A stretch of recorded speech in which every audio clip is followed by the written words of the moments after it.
ये बताएं कि क्या होने जा रहा है, क्योंकि लगे से रहा है जैसे सियासतदानों के हाथ से गेम निकल चुकी है और अब गेम किसी और के हाथ में आ गई है, क्योंकि ना तो इलेक्शन की तारीख का कोई ऐलान अब तक हुआ चाहता है, ना ही कोई पिक्चर वादे नहीं है। डूबती मईशत और दीगर इस तरह के मामला जो है वो, और महंगाई की चक्की में जो पिसी हुई अवाम है वो तो बिल्कुल ही जीना जहाँ तक महंगाई की बात है, आप बिल्कुल सही कह रहे हो कि इस वक्त जो इस मुल्क का सबसे बड़ा इशू है, जो अवाम के सबसे बड़ा इशू है, वो महंगाई है, वो बेरोज़गारी है और वो गुर्बत है। और पाकिस्तान पीपल्स पार्टी का ये मौक़िफ़ है, और आज भी मेरा ये मौक़िफ़ है कि हमारा कोई सियासी दुश्मन या सियासी मुखालिफ तो पाकिस्तान पीपल्स पार्टी के लिए है ही नहीं। हमारा मुखालिफ, हमारा मुकाबला इस गुर्बत से है, इस बेरोज़गारी से है, इस महंगाई से है। और पाकिस्तान पीपल्स पार्टी वो एक ही जमात है इस मुल्क की सियासत में जिसका तारीफ़ ये है कि हमने आवाम की खिदमत की है, आवाम को मुआशी मुश्किलात से निकाले हैं, पसमानदा तबकात का ख्याल रखे हैं, बेनज़ीर इनकम सपोर्ट प्रोग्राम से लेके रोज़गार दिलवाने तक पाकिस्तान पीपल्स पार्टी ने हमेशा अपना कारकर्दगी से ये साबित किया है कि पाकिस्तान पीपल्स पार्टी अवाम दोस्त सियासत करती है, अवाम दोस्त हुकूमत करती है। और यही वजह है कि आज भी पाकिस्तान पीपल्स पार्टी का मुतालबा है कि इलेक्शंस जल्द अज जल्द करवाया जाए, इलेक्शंस आइन के मुताबिक करवाया जाए, इलेक्शंस 90 दिन में हो, ताकि हम वो इलेक्शंस जीत के पाकिस्तान के अवाम का खिदमत कर सकें, पाकिस्तान का अवाम को इन मुश्किल मुआशी सूरत हाल से निकाल सकें। अच्छा सर, ये होता है कि जब भी मुंतखब हुकूमतें चली जाती हैं और ऐसी निगरान हुकूमतें होती है तो एक डरावना सा ख्वाब पेश किया जाता है, यकीनन वो हमारे जरिए ही पेश किया जाता है। और उसमें ये होता है कि बहुत सारे भाग गए, करप्ट हो गए, लुट गए, फुट गए, स्टाफ लिस्ट में नाम आ गया, आप दुबई भाग गए, नहीं आएंगे, जरदारी साहब छुप गए। ये क्या डरावना ख्वाब कौन पेश करता है? आपने एक तकरीर की थी कौमी असेंबली में कि पढ़ो ऐसा न करो, मगर फिर भी वो डरे नहीं इस मामले में। ख्याल में जहाँ तक मीडिया में जो बातें चलते हैं, जो एक माजी आपके सामने है कि मुसलसल पाकिस्तान पीपल्स पार्टी का किरदार कशी का एक प्रोपेगेंडा का मुहिम आज से नहीं, शहीद मोहतरमा बेनज़ीर भुट्टो के दौर से, शहीद जुल्फ़िकार अली भुट्टो के दौर से चलता आ रहा है। और हर बार हमने वो प्रोपेगेंडा करने वाले, वो किरदार कशी करने वाले को अपना कारकर्दगी से उनको मुंह तोड़ जवाब दिया है। और आज भी पाकिस्तान की तारीख आपके सामने है। सदर ज़रदारी ने इस मुल्क में 30 साल से ज़्यादा सियासत किया है, या हुकूमत में रहा है या जेल में रहा है। आज तक सदर ज़रदारी का इस मुल्क में सियासी कैदियों में से सबसे ज़्यादा उसका वो कैद रहा है। 11.5 साल सदर ज़रदारी ने जेल में गुजारा है सज़ा के बगैर। और आजकल हम सुन रहे हैं कि जिन सियासतदानों को इस तकलीफ से गुजरना पड़ रहा है, उनको बहुत मुश्किलात का सामना वो बहुत मुश्किलात का सामना कर रहे हैं। तो उनको हम पैगाम दिलाना चाह रहे हैं, उनको हम हौसला दिलवाना चाह रहे हैं, उनको हम बताना चाह रहे हैं कि घबराना नहीं। अब जो है वो वक्त है कि आप जैसे सियासतदान जो कभी सियासतदान नहीं रहे, अभी आप सीखें, आपका एक्सपीरियंस हो रहा है, आपका ट्रेनिंग चल रहा है और आपको अब सियासतदान बनाया जा रहा है। और ये मेरा ख्याल है पाकिस्तान के लिए और पाकिस्तान की जमहूरियत के लिए बहुत ज़रूरी था कि जो इस मुल्क में हर बार अपने आप को एक कठपुतली के तौर पे सामने लेकर आते हैं और पाकिस्तान पे मुसल्लत हुए थे, और जिनका मुसल्लत होने से पाकिस्तान की मईशत से लेके हमारा नेशनल सिक्योरिटी और लॉ एंड ऑर्डर के सूरत हाल पर जो असर हुआ है, और जिस तरीके से वही कठपुतलियाँ जिनमें 30-20 साल की इन्वेस्टमेंट चल रहा था, वो मई 9 पे मिलिट्री के इदारे पे हमले किए, को कमांडर हाउस पे हमला किया, जिना हाउस पे हमला किया, GHQ पे हमला किया, ये अब इंशाअल्लाह ताला एक ऐसे सबक है कि उनको भी हमें सबक सिखाना है जिन्होंने ये हमला किया, कि खबरदार आगे जाके कोई भी सियासतदान, कोई भी इस मुल्क की शहरी ये सोचे भी ना कि हमारे असासे हैं, जो हमारे इदारे हैं, उन पे इस तरीके से हमला करे। और उनके लिए भी एक पैगाम है, एक वाज़ेह पैगाम है, जो कठपुतलियाँ बनाते हैं, जो कठपुतलियाँ की तलाश में होते हैं, जो इस मुल्क पे कठपुतलियाँ मुसल्लत करने चाहते हैं, माजी में किए हैं और शायद आज भी सोचें कि हम आगे जाके ये करना चाहते हैं, कि आपको भी पाकिस्तान के अवाम खबरदार है कि हमारे ऊपर इस किस्म के एक्सपेरिमेंट्स करना अब बंद करें। पाकिस्तान के अवाम को अपने फैसले करने दें। अगर पाकिस्तान के अवाम मियाँ शहबाज शरीफ साहब को या मियाँ मोहम्मद नवाज शरीफ साहब को चुनता है तो हम सबको इसको कबूल करना चाहिए। अगर पाकिस्तान के अवाम पाकिस्तान पीपल्स पार्टी के हक में फैसले देते हैं तो सबको ये कबूल करना चाहिए। और शायद ये मुझे पसंद ना हो, मगर अगर पाकिस्तान के अवाम तरीके इंसाफ को भी चुने तो हमें फिर कबूल करना पड़ेगा। ये बता दें बिलाल साहब, फजलुर रहमान साहब के बकौल के पीपल्स पार्टी ये आपकी वजह से इंतखाबात का शिकार हुए, तो क्या मजबूरी थी तो एकदम मैं मौलाना फजलुर रहमान साहब एक बहुत ही सीनियर सियासतदान हैं और मैं मौलाना फजलुर रहमान साहब को के जो बयानात है और इस एपिसोड पे जो उसका एक स्टेटमेंट है उस पर मैं ज़्यादा डिटेल में तो नहीं जाना चाहूँगा, मगर आपको इतना बताना चाहूँगा कि पाकिस्तान पीपल्स पार्टी पहले भी इलेक्शंस के लिए तैयार थे। पाकिस्तान पीपल्स पार्टी मई 14 पे इलेक्शंस करने के लिए तैयार थे और पाकिस्तान पीपल्स पार्टी 60 डेज में इलेक्शंस करवाने के लिए तैयार थे और 90 दिन आइन के मुताबिक इलेक्शंस करवाने के लिए तैयार है।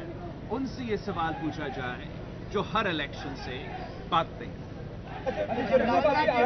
कराची और लाहौर में कुछ मुलाकातें हुई, सनतकारों और ताजरों ने जिन वजूहात का जिक्र किया वो सब गवर्नेंस से मुतालिक है और विफाक और सूबों में सियासतदानी गवर्नेंस की खराबी के जिम्मेदार हैं। अगर जो गवर्नेंस है तो ये सारे सनतकार आर्मी चीफ के पास जाते, क्या हुकूमतों को भी ये बातें बताई उन्होंने? जहाँ तक आर्मी चीफ का, चाहे वो कराची में या लाहौर में बिजनेस कम्युनिटी से मुलाकात है, मेरा ख्याल में ये कोई नया खबर नहीं है। पिछले दो तीन जो आर्मी चीफ्स बने उससे पहले भी शायद ऐसे ही चलता रहा है कि जो हमारा इंडस्ट्रियलिस्ट है, हमारा जो बिजनेस कम्युनिटी है, वो ना सिर्फ आर्मी चीफ से जैसे आप कह रहे हो, मगर हम सियासतदान से भी, ब्यूरोक्रेट से तक भी, जज तक भी उनका पहुंच तो है। और बिल्कुल सही है, बिजनेस कम्युनिटी को अपना मसले, अपना मसाइल हमें बताना चाहिए, हर किसी को बताना चाहिए, मगर पाकिस्तान पीपल्स पार्टी पाकिस्तान के अवाम का नुमाइंदगी है और वो अवाम का जो पहुंच है वो ना जुडिशरी के पास है, ना आर्मी चीफ के पास है, ना किसी ब्यूरोक्रेट के पास है। अवाम का पहुंच हमारे पास है, हम तक है। वो हमें अपने मसाइल बताते हैं और इस वक्त चीख चीख के कह रहे हैं कि हम महंगाई की सुनामी में डूब रहे हैं, गुर्बत और बेरोजगारी तारीखी सतह पे पहुंच चुका है। हम ना अपना बिजली का बिल अदा कर सकते हैं, ना अपना बच्चे को स्कूल भेज सकते हैं, ना अपने बुजुर्गों का हम इलाज करवा सकते हैं। पाकिस्तान के अवाम का मुतालबा है कि हमें इन मसाइल से निकाला जाए और पाकिस्तान पीपल्स पार्टी के पास वो मंशूर है, पाकिस्तान पीपल्स पार्टी के साथ वो नजरिया है और पाकिस्तान पीपल्स पार्टी के पास वो ट्रैक रिकॉर्ड है कि हमने हर बार जब भी पाकिस्तान के अवाम ने हमें मौका दिया, हमने अवाम की खिदमत की है, हमने गरीबों की खिदमत की है, हमने पसमानदा तबकात की खिदमत की है। और मैंने पिछले 16 महीनों के लिए बतौर आपकी वजह से, इस मुल्क की वजह से, मुल्क का सबसे कम तरीन उम्र का वज़ीर ख़ारजा रहा हूँ। मैंने पूरी दुनिया देखा है, मैंने ये भी देखा है कि पाकिस्तान में कितना पोटेंशियल है और अगर आप कोशिश करें कितना काम किया जा सकता है। तो हम चाहते हैं कि हम पाकिस्तान के अवाम का खिदमत करें, कि हम पाकिस्तान के अवाम को इन मसाइल से निकालें। کا शिकायत बिजनेस कम्युनिटी का जहाँ तक शिकायत है वो हर जगह पहुँचे, मगर हम आवाम का नुमाइंदगी करते रहे। बिलावल साहब ये बता दें, अभी तक जो है वो इलेक्शन कमीशन ने इंतखाबात का शेड्यूल अनाउंस नहीं किया, पीपल्स पार्टी का क्या मौक़िफ़ है इस पर? और दूसरा, आम इंतखाबात ये अभी मौजूदा हालात में पीडीएम का क्या मुस्तकबिल है? जहाँ तक इलेक्शन कमीशन का सवाल है, पाकिस्तान का मौजूदा इलेक्शन कमीशन ने अपना पिछला 4 साल की कारकर्दगी से अपना जो एक स्टैंडर्ड है, एक क्रेडिबिलिटी है पाकिस्तान के अवाम के सामने, उन्होंने वो तो साबित कर लिया।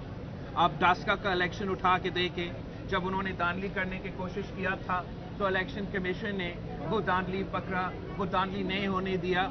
और हमें आज भी वही उम्मीद है कि जो हमारा इलेक्शन कमीशन ने जैसे डास्का का इलेक्शन में अपना कारकर्दगी को साबित कर दिया है कि वो फ्री एंड फेयर इलेक्शंस करवाना चाहते हैं, वो आज भी हमें फ्री एंड फेयर इलेक्शंस करवा के देगा।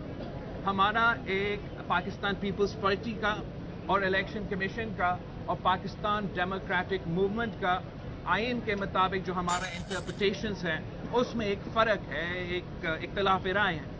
पाकिस्तान पीपल्स पार्टी के ख्याल में आइन के मुताबिक इलेक्शंस को 90 दिन में होने चाहिए, दूसरी जमातों के और इलेक्शन कमीशन के मुताबिक इलेक्शंस जो है वो डिलिमिटेशंस के बाद होना चाहिए। पाकिस्तान पीपल्स पार्टी ने इलेक्शन कमीशन से इंगेज किया। हमारा इंगेज करने के बाद हमने ये नोट किया और अप्रिशिएट किया कि इलेक्शन कमीशन ने वो जो डेट्स डिलिमिटेशंस के थे वो आगे लेके आए हैं, और ये एक मेरा ख्याल में एक मुनासिब इशारा था कि इलेक्शंस को वो भी ज़्यादा जल्दी करवाना चाहते हैं। मगर आज भी पाकिस्तान पीपल्स पार्टी का ये ख्याल है कि इलेक्शन कमीशन को इलेक्शन डेट अनाउंस करना चाहिए, इलेक्शन स्केड्यूल अनाउंस करना चाहिए, वरना जिस तरीके से इलेक्शन कमीशन वो इख्तियार इस्तेमाल कर रहे हैं जो उनके पास है नहीं जब तक इलेक्शन स्केड्यूल ऐलान किया जाए। और इलेक्शन कमीशन को ये भी देखना चाहिए कि मुल्क में दोगला पॉलिसी क्यों चल रहा है। इलेक्शन कमीशन का जो भी रूल्स है, जो भी पाबंदियां हैं, अगर वो सिंध पे लागू है तो फिर वो वफाक, पंजाब और केपी और बलोचिस्तान पे भी लागू है। ये तो बड़ा अजीब बात है कि वो इलेक्शन जिसका इलेक्शन स्केड्यूल आपने आज तक ऐलान नहीं किया, उस साफ शफाफ इलेक्शंस करवाने के लिए आप सिंध में जो अफसरान हैं, अच्छे हैं बुरे हैं, मैं उस पे नहीं जाते। सारे ऑफिसर्स मेरे ख्याल में काबिल ऑफिसर्स हैं, जहां भी वो पोस्टेड है वो अच्छे काम करेंगे। मगर बात यह है कि जब तक आपने इलेक्शन स्केड्यूल ऐलान नहीं किया, आपके पास इख्तियार नहीं है कि आप ऑफिसर्स को शिफ्ट करवा सकते हैं। ये जो आपने गैर आईनी, इलेक्शन कमीशन ने जो गैर आईनी, गैर कानूनी हिदायत दिया है कि डेवलपमेंट फंड्स को रोका जाए, वो भी सिर्फ क्यों एक सूबा में। वफाकी हुकूमत नया स्कीम्स ऐलान कर रहे हैं, नया प्रोग्राम्स ऐलान कर रहे हैं जो उनका इख्तियार में नहीं, आपको उनको रोकना चाहिए। जो ऑन गोइंग स्कीम्स है, और ख़ास तौर पे मैं इस बात का मज़म्मत करता हूँ कि जो हमारे सैलाब मुतासरीन के लिए काम चल रहा था उसको भी रोका गया है। और ये मैं मुतालबा करता हूँ इलेक्शन कमीशन से कि जो आपने पाबंदियाँ लगाए हैं वो आप उठाए, जो आपने सैलाब के काम रोका है वो आप फिर से शुरू करवा दें। जो ऑन गोइंग स्कीम्स हैं, जो पहले से शुरू हुए थे या जो बजट में मौजूद है, वो चलते रहेंगे जब तक आप इलेक्शन स्केड्यूल ऐलान नहीं करते हैं। अच्छा बिलावल साहब, ये बताइएगा कि आए दिन ये रूमर्स गर्दिश करते हैं कि कभी किसी रहनुमा के घर पे नैब का छापा पड़ गया। आप क्या समझते हैं कि क्या पीपल्स पार्टी के खिलाफ इंतकामी कार्रवाइयों का आगाज हो गया? और दूसरी इमरान खान की हुकूमत में जब आपने कराची से इस्लामाबाद तक जो है वो मार्च किया था, अब जो है महंगाई के खिलाफ क्या आप ये मार्च करने दोबारा से जाएंगे कि नहीं? क्योंकि रोटी कपड़ा और नारा का मकान हमेशा से पीपल्स पार्टी ने लगाया, तो अब क्यों खामोश है? एक तो जहाँ तक इलेक्शन कमीशन का रोल है, मैं एक बार फिर रेटरेट करना चाहूँगा कि इलेक्शन कमीशन को अपना दोगला निज़ाम को रजू करना चाहिए, और जो सिलसिला सलूक सिंध के साथ, सिंध के इंतज़ामिया के साथ और सिंध का डेवलपमेंट स्कीम्स के साथ किए जा रहे हैं उस पर गौर करना चाहिए। अगर सिंध में आप सैलाब मुतासरीन के फंड्स रोकेंगे तो फिर वफाक में और पंजाब में जो हर दूसरे दिन एक नया ऐलान होता है उनको भी रोका जाए। जहाँ तक इलेक्शंस की बात है, हमारा ख्याल है 90 दिन, आपका ख्याल 90 दिन नहीं है, चले وہ تو صحیح ہے. الیکشن ڈیٹ تو اعلان کرے, الیکشن اسکیڈول تو اعلان کروا دے. 90 دن نہیں تو 100 دن نہیں, 120 دن نہیں. ہم نے اپنا تیاری کرنا ہے, اپنے امیدوار لانچ کروانا ہے, اور الیکشن کمیشن سے ہم یہ اپیل کرتے رہیں گے. جہاں تک آپ کا سوال ہے کہ پاکستان پیپلز پارٹی کے خلاف کوئی انتقامی سلوک کیا جا رہا ہے نیب کے طرف سے یا کسی احتساب بیورو کی طرف سے, وہ میں سمجھتا ہوں کہ وہ جھوٹے خبر اور فیک نیوز چلانے والے کا وہی پروپیگنڈا, وہی کردار کشی جو میں پہلے ذکر کر رہا تھا, اس کا ایک ایگزامپل ہے, اور اس میں کوئی حقیقت نہیں ہے. آپ مجھے ایک پاکستان پیپلز پارٹی کا ممبران نیشنل اسمبلی یا ممبران پروونشل اسمبلی کا نام بتا دے جو ایگزٹ کنٹرول لسٹ میں ہو. میں تو سن رہا تھا کہ 30 پاکستان پیپلز پارٹی کا سیاستدان جو ہے وہ ای سی ایل پہ ہے. میرا نہیں خیال کوئی ای سی ایل پہ ہے. نہ پیپلز پارٹی کسی نیب شیب سے نہ ماضی میں ڈرا ہے, نہ آج ہم ڈرتے ہیں.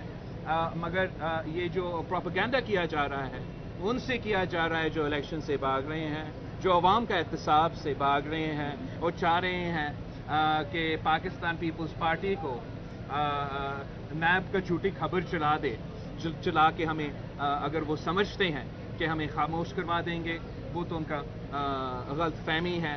مگر جہاں تک انتقامی رویہ ہے, میں نہیں سمجھتا ہوں کہ کوئی ایسا انتقامی رویہ پاکستان پیپلز پارٹی کے خلاف چل رہا ہے. اور ہم جہاں تک کیسز ہیں پچھلے 16 مہینوں میں شاید دوسرے سیاسی جماعتوں نے اپنے جو سیاستدان پہ کیسز تھے ان پہ کسی نہ کسی طریقے سے اپنے آپ کو باعزت بری بھی نکلوا دیا. پاکستان پیپلز پارٹی کا فوکس اپنے کام پہ تھا, اپنے کیسز پہ نہیں تھے, اور وہی کیسز وہیں کے وہیں ہیں. اور میرے سارے لوگ پاکستان پیپلز پارٹی کی قیادت سے لے کے کارکن تک ہم عدالت کا سامنا کرنے کے لیے تیار ہے, ہم نیب کا سامنے کرنے کے لیے تیار ہیں. اور جو لوگ شاہ سے زیادہ وفادار ہے آج کل اور اس قسم کے سازشوں کے پیچھے ہیں, ان کو میں کہنا چاہوں گا کہ انگریزی میں ایک کہاوت ہے, you don't cut your nose to spite your face. اور اگر اس قسم کا کام چلتا رہے گا تو وہ انگریزی کا جو کہاوت ہے اس سچویشن نے جو ہے وہ الیکشن کمیشن سے ملاقات کی ہے, جس پر رضا ربانی نے بڑا اعتراض بھی کیا. یہ کیا عمران خان کو ریلیف دلانے کے لیے ہے, اور جج بھی جو ہے وہ آپ لوگوں کے سیاسی کیسز جو ہے وہ کھول رہے ہیں. ابھی جاتے جاتے جو آپ نے احتساب بل پاس کیا تھا وہ اس کو بھی اب ختم کرنے کے اڑاتے ہوئے جا رہے ہیں. دیکھو, جہاں تک ہمارے عدالت کا تاریخ ہے وہ تو آپ کے سامنے ہے. جس عدالت میں آج تک قائد عوام شہید ذوالفقار علی بھٹو کو انصاف نہیں دے سکا, ان سے نہ ہم انصاف کا امید رکھتے ہیں نہ پاکستان کے عوام ان سے انصاف کی امید رکھتے ہیں. مگر جہاں تک وہ سیاستدان ہیں جو اپنا سیاست کا مقصد یہ بنایا تھا کہ میں ان کو جیل میں ڈال دوں گا, وہ آج خود جیل میں ہے. اور یہ سارے سیاستدان کے لیے ایک پیغام ہے کہ مکافات عمل جو ہے وہ ایک حقیقت ہے, اور اپنے آپ کا جو کارکردگی ہے, آپ کا جو رویہ ہے وہ ویسے ہونا چاہیے جیسے آپ اپنے مخالفوں کو چاہتے ہیں. بلاول صاحب, آپ نے کہا کہ آپ نے پوری دنیا گھومی ہے اور پاکستان میں بڑا پوٹینشیل ہے, لیکن دیکھا جا رہا ہے کہ نوجوانوں کی بڑی تعداد جو ہے وہ موجودہ صورتحال کو دیکھتے ہوئے ملک چھوڑ کر جا رہی ہے. جب نگران وزیر اعظم سے یہ سوال ہوا تو انہوں نے کہا کہ کسی کے جانے سے کوئی فرق نہیں پڑے گا. تو کیا مائنڈ سیٹ ہے, آپ کیا سمجھتے ہیں؟ ہر چیز جو ہے وہ سوشل میڈیا کا ایک کلپ یا بریکنگ نیوز میں نہیں چلتا. بالکل ہم یہ چاہیں گے کہ پاکستان کے عوام کو روزگار کا مواقع یہاں ملے. ہم یہ چاہیں گے کہ پاکستان کے عوام کا آمدنی کے جو کمائی ہے, جو ان کو کام کرنے پہ جو ان کو وصول ہوتا ہے, یا وہ کافی ہو کہ نہ صرف ان کا گزارا ہو مگر ان کا خاندان کا گزارا ہو, اور اس طریقے سے آپ کو پاکستان کی معیشت کو چلانا چاہیے. مگر ایسے ممالک کے لیے جس کا 60% پاپولیشن 30 سال کی عمر سے کم ہے, ان کے لیے آج کل دنیا میں ایک اپرچونٹی پیدا ہو رہا ہے. اور میرا یہ کوشش رہا ہے بطور آپ کا وزیر خارجہ, اور اگر ہمیں یہ موقع ملا آگے جا کے اس پہ ہم ڈبل کام کریں کہ ان ممالک کے لیے جس کے پاس یوتھ بلج ہے ان کے پاس یہ موقع ہے کہ چین جیسے ممالک کا بہت بڑا پاپولیشن ہے مگر وہ پاپولیشن بزرگ ہوتا جا رہا ہے اور ان کا نوجوانوں کا جو تعداد ہے وہ اپنے بزرگوں کا ہے وہ پورا نہیں کر سکتے. یورپ میں بہت ایسے ممالک ہیں جہاں جو بزرگوں کا تعداد ہے وہ بہت زیادہ ہے اور نوجوانوں کا تعداد بہت کم ہے. یہ ہمارا جو انڈو پیسیفک کنٹریز میں جیسے جاپان ہے وہاں سالانہ وہ 4 ملین انڈیویجولس کی تلاش میں ہے کہ وہ آئے اور جاپان میں کام کرے. اس لیے ان کا جو بزرگوں کا پاپولیشن ہے وہ بہت زیادہ ہے, نوجوانوں کا پاپولیشن ہے وہ بہت کم ہے. تو ہمارا یہ کوشش اس چیز کے ساتھ ساتھ کہ پاکستان میں روزگار کے مواقع پیدا ہو, اس چیز کے ساتھ ساتھ کہ نہ صرف وہ روزگار کے مواقع پیدا ہو مگر ان روزگار کے مواقع سے آپ کو وہ تنخواہ ملے جس سے گزارا ہو سکے. اس کے ساتھ ساتھ ہم اپنے نوجوانوں کو وہ سکلز دلوانا چاہتے ہیں, چاہے وہ ٹیکنیکل سکلز ہو یا ایڈوانس سکلز ہو یا لینگویج کی سکلز ہو, تاکہ ان کو بھی وہ موقع مل سکے کہ یہ مختلف ممالک میں جا کے اس موقع کا فائدہ اٹھاتے ہوئے نہ صرف اپنا روزگار وہاں کرے مگر پاکستان کا نمائندگی وہاں کرے, پاکستان کی معیشت کو اس طریقے سے کنٹریبیوٹ کرے. تو دونوں چیزیں جو ہیں دونوں چیزوں پہ ہم کام کرنا چاہتے ہیں. شکریہ. آپ کی صحت کا راز کیا ہے؟ کیا مطلب؟ وہ تو میں کام نہیں کر رہا تھا, آپ کا میں کام کر رہا تھا.